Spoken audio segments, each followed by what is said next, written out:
Here's 2 vital tips for every Overwatch hero. Let's get into it. D.Va. Now there's a million things you could work on with D.Va, especially considering how high her skill ceiling is. But the one universal thing that I see a ton of D.Vas do, even in the higher ranks, is take too much damage before the fight actually begins. This means that you're less able to do the things you're able to do on D.Va, whether it be marking DPS, controlling high ground, peeling for your backline, etc. Number 2. Watch your DM usage. It's a bit of micro, but I see a ton of D.Vas waste their matrix by holding it out in the air, hoping that some projectile of damage hits their matrix. But in reality, you can easily hold out your matrix for a second or two that wasn't needed, and considering how important your matrix is in helping you fulfill each of your playstyles, this can affect your play in the long run. If you want a more comprehensive breakdown on all of your playstyles, or frankly any hero in this video, then do be sure to check out my 8-hour Overwatch guide, where I give a concise yet in-depth look at all of the 37 heroes. Just like this video, it's also timestamped too. Doomfist. Notoriously one of the buggiest heroes in the game, Doomfist can especially be a bit of a struggle for newer players to learn. The most important mechanical tip is to just take your time. Whether it's just taking that extra half a second to land your shots, or taking that extra time to land and hit your punch, all of that can really make a big difference. Do be wary that your empowered punch travels faster than your regular punch. Number 2. Know what comp you're playing into. If you're playing into a pokey or more glass cannon type of comp, then you're likely going to be playing like an assassin, coming from quirky angles, maybe even trying to get an empowered punch early on to surgically kill those fragile heroes like Widowmaker and Zenyatta. Alternatively, if you're playing against something with lower range but higher sustain, like a Ryan or a Ramattra comp, then look to land those juicy seismic slams. Junkerqueen. The first tip is to consider your ultimate in the mid-fight, rather than as an engaging tool like EMP or even nanoblades. The reason for this is that if you use your ultimate early, then it's more likely that the enemy team are gonna have cooldowns to counteract your ultimates like shields, bubbles, Kiriko Suzu, immortality, and even stuns and boops as well. Number 2. Be very wary of your commanding shout usage. Tons of Junkerqueens have really poor cover usage, which makes them drop a ton of HP, which then in turn forces an early commanding shout. Remember, your shout is the majority of your sustain on Queen. Either look to use it when you've already closed the distance to aggress onto the enemy team, or use it as an ability to fall back on. Orisa. Now Orisa is quite a basic hero in that 80% of her skill cap is just her cycle of spear spinning in and then fortifying afterwards, but there's a few things you might want to note. First off, you don't always have to spear spin aggressively. If you're playing against a dive, and their Winston jumps your backline, you could legitimately hold your ground with spear spin and fortify, and what this does is that it prevents the enemy backline from aggressing with their Winston. If they want to push up, you just gatekeep them with your javelin. You don't always have to trade backlines. The second tip is to layer your fortifies with your Terror Surge. Either fortify first, then when your fortify ends, use your Terror Surge, then when you exit Terror Surge, your fortify should be halfway to being off cooldown. Alternatively, you can ult first, then fortify directly after your Terror Surge ends. Ramattra. Likewise to Orisa, Ram's value is based upon his cycles, specifically with his Nemesis form, so that's where my advice is going to be centered. Firstly, please keep in mind that you have a block, which is probably top 3 most underrated and misused abilities in the game. As a general principle, you should be blocking when you've lost all the armor in your Nemesis form and blocking spikes of burst damage. For example, like a Helix rocket or a Sojourn railgun. Don't just perma block for all 8 seconds, and likewise, don't just use the entire Nemesis form without block, unless of course, there's situations where that's required. Number 2. Please punch squishies instead of tanks. You foreshot any 200 HP hero in the game, and whilst it may feel satisfying pummeling that full HP Reinhardt, you're not really doing anything. It's far more valuable to walk up and aggress onto those squishies, and if you're in trouble, apply the block tip mentioned prior. Reinhardt. First tip is simple, clear your high grounds. On maps like Paraiso, Dorado, Hollywood First, and Junkertown Third, you're not going to win by running it down main. You need to clear the enemy DPS off the high ground before you push in, otherwise they're going to pummel you from high grounds. This isn't Overwatch 1, where your D.Va and off tank can help clear those angles for you. Number 2. Fire strike corners. Super simple, yet super effective tip. Most players, especially half decent ones, will be using corners or cover. In fact, I mention it in almost every guide I make. This means that by fire striking corners, you can reliably hit the enemy team, and the best part is that it doesn't require any mechanical skill. Low efforts, medium to high rewards. What more could you ask for? Roadhog. Tip number 1 and 2 get off this hero until he gets a rework. Sigma. Sigma's really the only poke-oriented tank in Overwatch 2, but that doesn't mean that you can't or shouldn't close the distance on him, which is the first tip. Know when you can close the distance in the mid-fights to more easily land your hyperspheres without getting run on. Normally, this will be when you've softened up the enemy tank from range and when they've used resources like shield, bubbles, etc. Number 2. Flux to high grounds. Again, super simple but super effective. You have barely any mobility on Sigma, and considering how much poke damage you have, you can really be a nuisance to any DPS who want to take key angles. Think of fluxing to high ground on maps like Route 66, second points. Winston. Learn your primal mechanics. Especially in the lower ranks, and especially when playing against glass cannon type backlines, Primal should really be a free kill onto any squishy hero of your choosing. You can learn all of the Primal combos and corner juggling too in my Winston guides. As for the next tip, be wary of your timing and target priority. So many people cry in their games when their teammates pick Winston even though the enemy team have a Reaper, which doesn't make sense because of this very concept. If you path and access the enemy squishies, like a Lifeweaver or Zenyatta, and you can time it for when your team are actually doing something, then you can pretty easily draw a lot of attention. Just keep in mind that you lose every frontline matchup in the game, so if you're busy frontlining, it better be to farm nano, because otherwise, there's really no points. Wrecking Ball.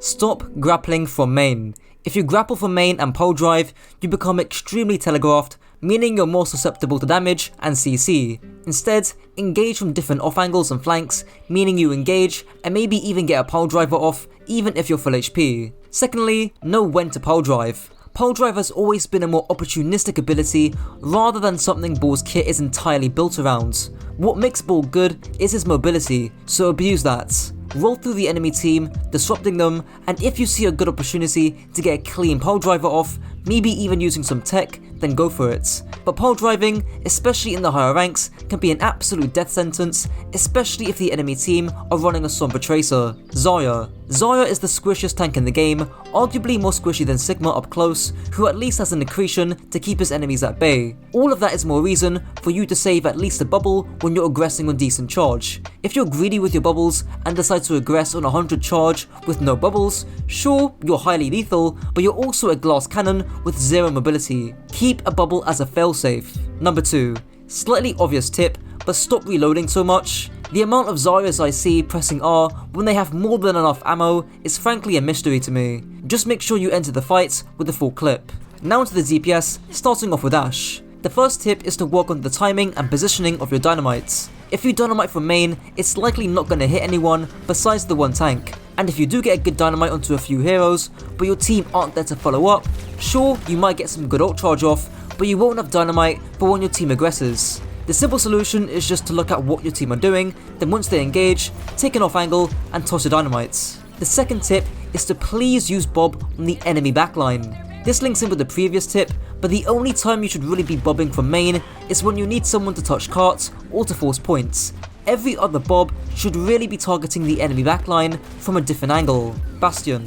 Now this tip can apply to a multitude of different heroes, but I really think it applies for Bastion, which is the idea that the more aggressive and juicy your flank is, the later it needs to be timed.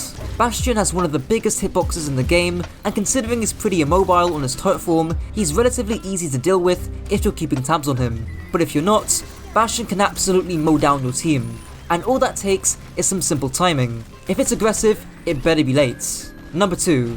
Consider using your artillery ultimates in the mid-fight after you've used your turret form.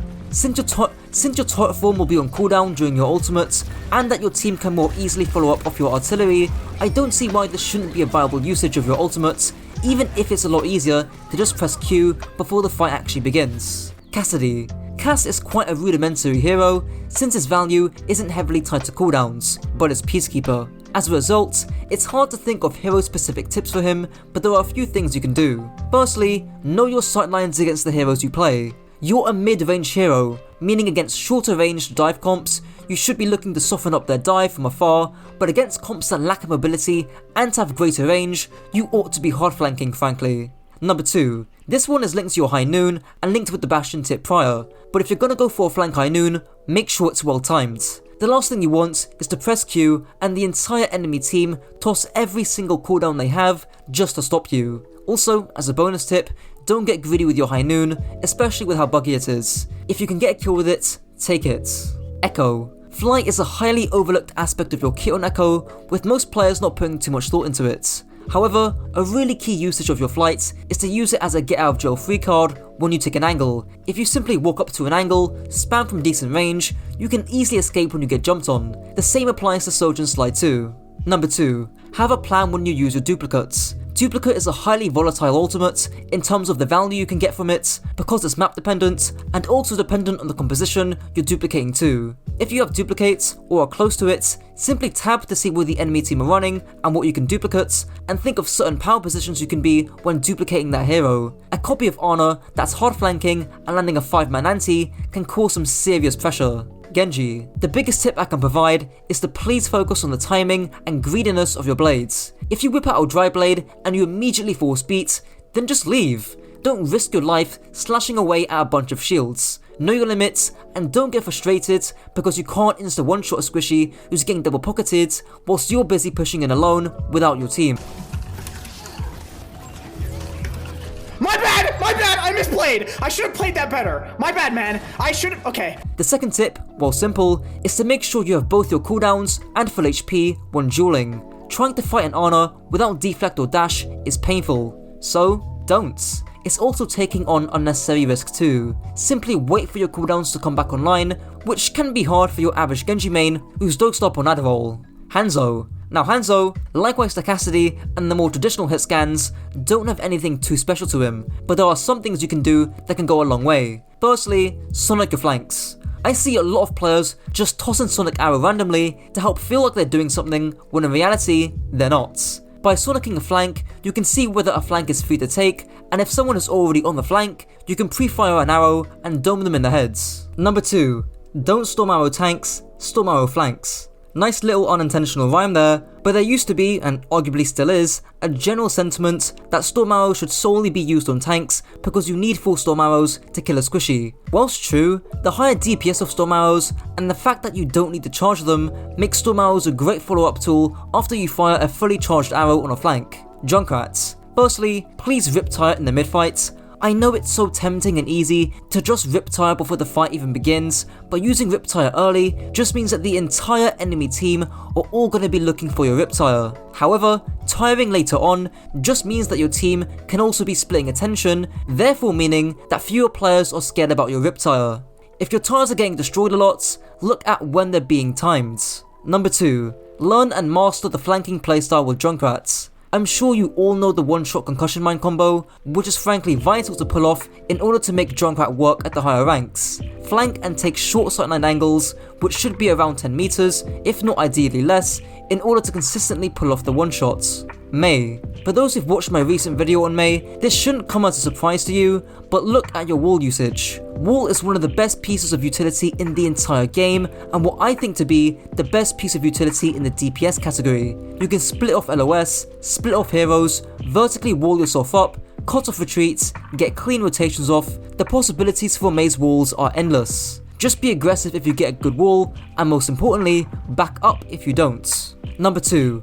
Don't get greedy with blizzards. Blizzard is great for zoning points or zoning carts, but more often than not, Mei players miss good opportunities with their blizzard by keeping it in the bank for too long, waiting for a grouped up clump of players to toss blizzard towards. If you blizzard and secure a kill onto one player, that's more than enough value and will at least force a response from the enemy team. Pharah. The tips for Pharah are actually quite similar to Junkrat because they have very similar playstyles, but with Pharah, cover usage tends to matter a lot more. Especially if you haven't got a Mercy on your team, you really need to be wary about any chip damage you take from afar because it can really prevent you from diving on top of those squishies with your concussion blast. Number 2. A tip as old as time, but just fire a rocket before you barrage. You should be barraging late into the fight anyways, since again, the more aggressive the players, the later it should be timed, but just be sure to toss in an extra rocket, because there's no reason not to. Reaper. Reaper is a pretty two-dimensional hero in terms of playstyle, but there's certainly some things you can do with his ability usage. Firstly, be wary of wasting your Wraith. Your Wraith form dictates a lot of your aggression on Reaper, since it's your get out of jail free cards. Sure, in some scenarios, you can use it just to get the reload off or to dodge certain abilities, but I see a lot of Reaper players not toning their aggression when their Wraith is on cooldown. Number 2. Work on your trigger discipline. In other words, when you're up close and personal, landing shots on Reaper can be quite difficult to do, since enemies appear to be moving more on your screen the closer they are. Simply just take half a second to realign your crosshairs and you won't die having to reload your missed shots. Sojourn.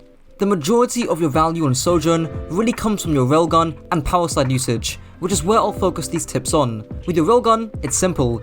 Get that thing to full charge and try and look for rotations in the mid-fight to access the enemy backline to try and land a pick. If that's unattainable, then you could certainly pressure out their tank, especially if they're quite squishy. And with your power slide, likewise to Echo's flight, keep it as a get out of jail free card. The only time you should really be sliding aggressively is if you have full HP and a fully charged railgun. But in other scenarios, you can really put yourself in danger if you haven't got the threat of railgun to at least offset that.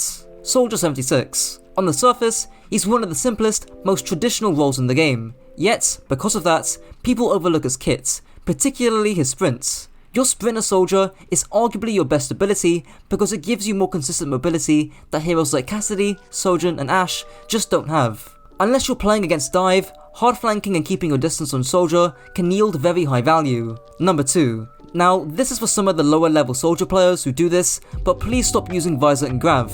If you need help tracking a stationary target in grav, then I don't know what else to say to you. Sombra. She's a very unique flanker in that she's the flanker in the game with the most amount of range, especially when compared to someone like Tracer, so that's really the first piece of advice. Utilize the range on your Uzi.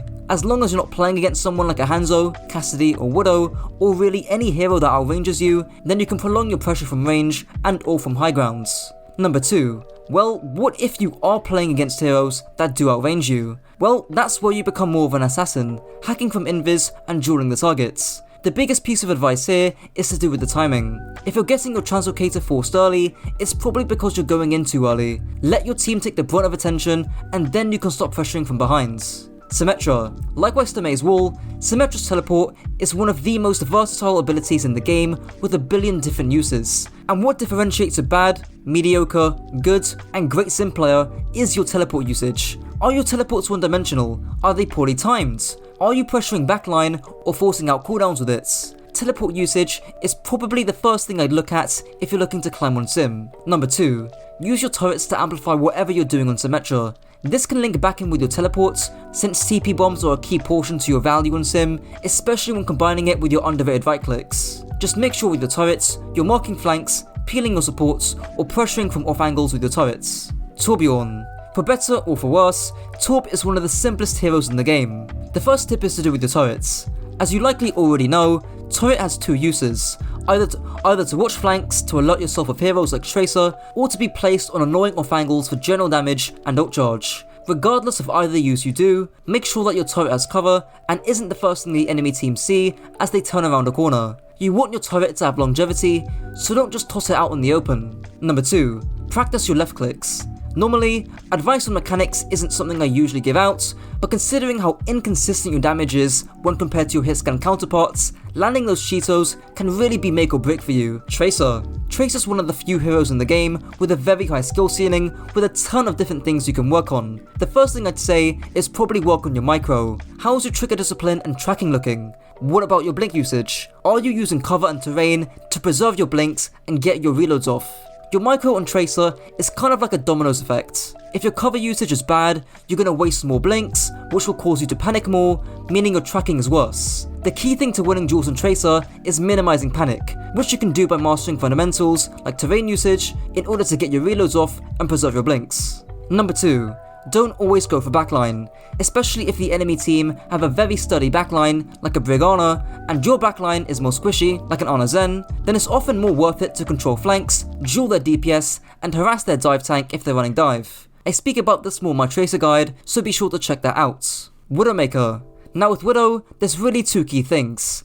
Firstly, please remember to actually use your Venom Mine. I know it's hard, and I know it's very easy to be lazy, but you don't want to die because you left that Genji on 50 HP when he dove you, and you still had your Venom Mine off cooldown. It's free value, there's no reason not to use it, unless you need to stay unscouted of course. Number 2. Take advantageous duels. So many Widowmakers, especially your ranked warlords, will ego peek for literally no good reason, apart from ego of course. 85% of the duels you lose on Widowmaker aren't down to mechanics, but rather, they're down to whether the duel you took was in your favour. Corners, grapple, infosight, pockets, positioning, repositioning, peak as advantage, and far more factors are all things that influence your likelihood to win a Widow duel. Now onto the supports. Ana. The biggest carry potential with Ana is in your nades, so look for rotations or positions to move in the mid-fight to land those big anti-nades. Doing this in the mid-fights ensures your team can actually follow up off your nades, and it can also make flanking and doing this kind of thing more elusive as attention is being split elsewhere. A classic example of this tip in action is soft flanking through the hotel room in King's Row. Number 2. Try not to scope in or hip fire for too long. Some Anas love to scope in for long periods of time because it's normally easier to hit your shots, especially at range. But the trade-off is that you're likely gonna have tunnel vision. Likewise, hip firing all the time can make you hit easy shots that you really should be hitting, especially on mobile, squishy heroes. So ideally, most of the time, you should be hip firing, quick scoping in every now and then. Baptiste.